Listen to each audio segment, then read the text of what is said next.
दोस्तों इस वीडियो में हम बात करेंगे कॉलम को लेकर। और कॉलम किसी भी घर या बिल्डिंग का एक बहुत ही इंपॉर्टेंट स्ट्रक्चर होता है जिसके चलते हम किसी भी घर के लोड को इजीली ट्रांसफर कर पाते हैं और साथ ही हम इसी के बलबूते पर बिल्डिंग को फ्लोर टू फ्लोर हाइट दे पाते हैं। लेकिन कहीं ना कहीं बहुत लोग ऐसे हैं जो कॉलम की कास्टिंग करते समय कुछ ऐसी गलतियां कर देते हैं जिसके चलते जो कॉलम में स्ट्रेंथ मिलनी चाहिए थी प्रॉपर वो नहीं मिलती।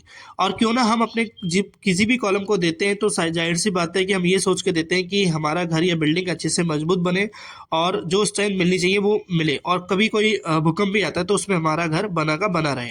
लेकिन जो कॉलम आप दे रहे हो उसमें अगर आप प्रॉपर तरीके से कास्टिंग नहीं करेंगे, और कास्टिंग में बहुत सी चीज़ें आती हैं वो हम दिखाएंगे, आपको प्रैक्टिकल समझाएंगे भी ताकि आप उसको देखकर अच्छे से समझ पाएँ, और जब भी आप कास्टिंग करें या घर में कॉलम दें तो ध्यान रखें।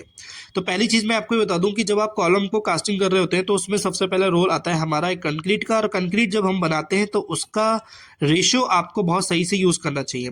रेशो हमारा M20 होता है, जो कि जिसमें हमारा एक पार्ट हमारा सीमेंट रहता है, 1.5 पार्ट हमारा रहता है उसमें सैंड यानी बालू रेत, और 3 पार्ट हमारा रहता है एग्रीगेट।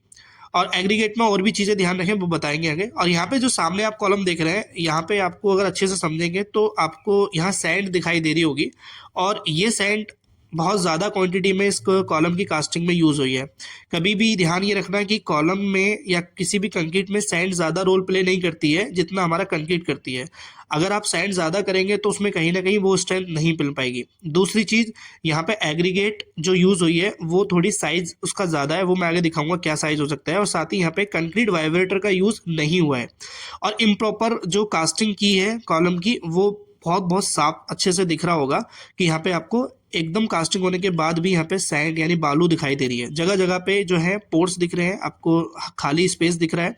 इसके पीछे रीजन है कि इसकी कंक्रीट जो है वो अच्छे से कंपेक्शन नहीं हुई है, यानी कि वाइब्रेटर जो होता है हमारा कंक्रीट वाइब्रेटर वो भी यूज़ नहीं किया गया है। साथ में आप देख पाएंगे इसकी जो शेप है वो भी लगभग थोड़ी बहुत जगह से यूनिफॉर्म नहीं है, वो जो कहीं ना कहीं ब्रेक कर रही है हमारे किसी कॉलम को। और कुछ जगह पे ऐसा भी है जहाँ पे जो रेनफोर्समेंट है यानी कि जो स्टीरअप है कॉलम के वो भी सामने दिखाई दे रहे हैं, वो भी हम बात करेंगे क्या है। आपको दिख रहा होगा, मैं थोड़ा जूम करके दिखा देता हूँ कि यहाँ पे जो सैंड है वो आपको बहुत क्लियरली दिख रही होगी। आपको देख पा रहे होंगे यहाँ पे कि जो सैंड है, और यहाँ पे आप देखेंगे कि यहाँ पे जो आपको स्टीरअप है वो भी बहुत अच्छे से दिख रहे होंगे। यानी कि जो इसकी कवरिंग है, जो हमें कवर देना होता है कॉलम में, वो हमारा रहता है 40 mm, यानी कि 40 mm हम अपने कॉलम को जो है थोड़ा सा स्पेस रखेंगे सेटरिंग से, और हमारी जो स्टीरअप रिंग होती है यानी जो सरिया होती है, और वो भी यहाँ पे नहीं दी है कुछ जगह पे। तो कहीं ना कहीं क्या होता है कि जब सरिया हमारा सेटरिंग से चिपकता है तो कास्टिंग करते समय उसमें कंक्रीट को कवर नहीं मिल पाता है, जो यहाँ पे भी आपने वो लैक देखा होगा। और साथ ही मैं आपको बता दूं कि हमें जो एग्रीगेट यूज़ करनी होती है वो 20 mm से ज़्यादा एग्रीगेट हमें यूज़ नहीं करनी है। और यहाँ पे जो कुछ एग्रीगेट है उसका साइज़ आप देखेंगे जो थोड़ा सा 20 mm से भी ज़्यादा है, मोटे मोटे एग्रीगेट है।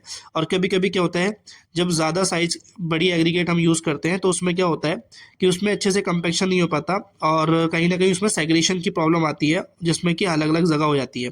साथ ही उस जिस वजह से आप देख पा रहे हैं कि इसमें हनीकॉम दिख रही थी।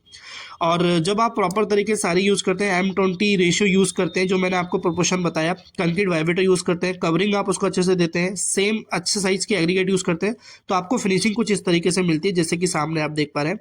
और एक प्रॉपर कॉलम को बनाने के लिए हमें कंक्रीट रेशियो और उसमें जो चेकलिस्ट होती है, चाहे वो उसकी क्यूरिंग हो या फिर कह लीजिए कि उसमें हमारा साइज ऑफ एग्रीगेट हो, वो ज़रूरी है। तो वीडियो छोड़ो लाइक करना चाहेंगे।